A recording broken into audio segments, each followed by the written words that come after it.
began in Boston, 1990, the night after St. Patrick's Day. The city was still buzzing with music, drinks, and hangovers. At around 1:24 a.m., a beat-up police car rolled up to the side entrance of the Isabella Stewart Gardner Museum. Two men in full cop uniforms rang the bell. Security guard Rick Abath, possibly still vibing from his own St. Paddy's celebration, watched them on the screen and, against all training and basic logic, let them in. Within minutes, both security guards were handcuffed in the basement. One of the fake officers reportedly leaned in and said, "Gentlemen, this is a robbery." Cue the Mission Impossible music, because this crew wasn't there to smash and grab. They moved with precision. No alarms tripped. No cameras caught their faces.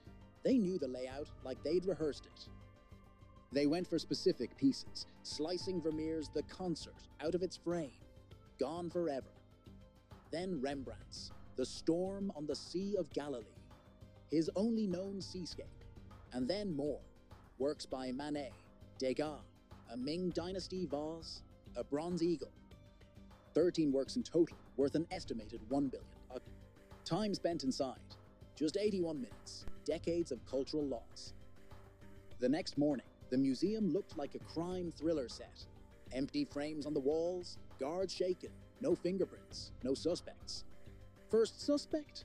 Rick Abath, of course, the guy who let them in. Surveillance footage showed him opening the same side door 20 minutes before the robbers arrived, then closing it again. Was he signaling someone? Practicing for a smoke break? He passed a lie detector test. No charges were filed, but questions lingered. Meanwhile, the museum offered a $1 million reward, which later became $10 million for any tips. But despite this generous offer, leads dried up. To make things worse, the museum couldn't even install new security for years due to a weird clause in the founder's will, which said nothing in the museum could be changed. Apparently, 19th century art donors didn't plan for 20th century art heists. Enter the FBI and a cast of characters straight out of a Scorsese film. One name stood out: Miles Connor, infamous art thief, museum ninja, and antique expert. But there was one tiny problem. Miles was imprisoned during the heist. Still, he offered some spicy insight. "If I'd done it, I would have taken different paintings." He pointed the finger at Bobby Donati, a Boston mobster with the guts and motive to pull it off. Allegedly, Donati wanted to use the paintings as bargaining chips to free his mobster buddy from prison. But before that plan could materialize, Donati disappeared. 2 years later, his body was found in the woods, beaten, shot in the head, classic mob stuff. The case went cold until it didn't. In the 2000s, whispers surfaced. People were offering the stolen paintings in exchange for reduced prison sentences. A few informants came forward, some vanished, some died. Still, investigators remained hopeful. Maybe the art was still intact. Then, in 2013, a new FBI team found a promising lead, a document listing the stolen works and their black market values, in an abandoned basement. No art, just numbers. So where did the paintings go? The answer might lie in the murky world of black market art trading, where anonymity is the name of the game. Nearly 80% of global art transactions are done in private sales.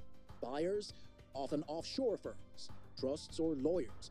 No one really knows who owns what. It's the perfect setup for money laundering. You can even sell a painting to yourself through shell companies. 100,000 that becomes 2 million on paper. Voila, clean money. One theory even claims that one of the stolen paintings ended up as collateral in a drug deal with a Mexican cartel. In the criminal world, art isn't just beauty, it's currency. So what happened to these treasures? Some believe they're rotting in a basement, damaged by moisture and time.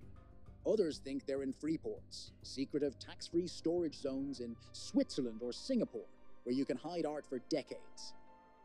Or maybe they're hanging in some billionaire's underground wine cellar next to a Picasso and a pool table.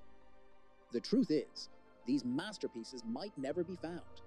They could have changed hands a dozen times. Or maybe Just maybe, Miles Connor was playing 4D chess and set this whole thing up from the inside. The Gardner heist remains one of the greatest mysteries in the art world. No arrests, no paintings recovered, just 13 empty frames still hanging on the museum walls, as if they're waiting for their children to come home. And maybe someday, they will. If you enjoyed this story, make sure to like, share, and subscribe to NOI News Online Income, where we dig up the wildest mysteries and money trails the internet forgot to tell you about. See you in the next one.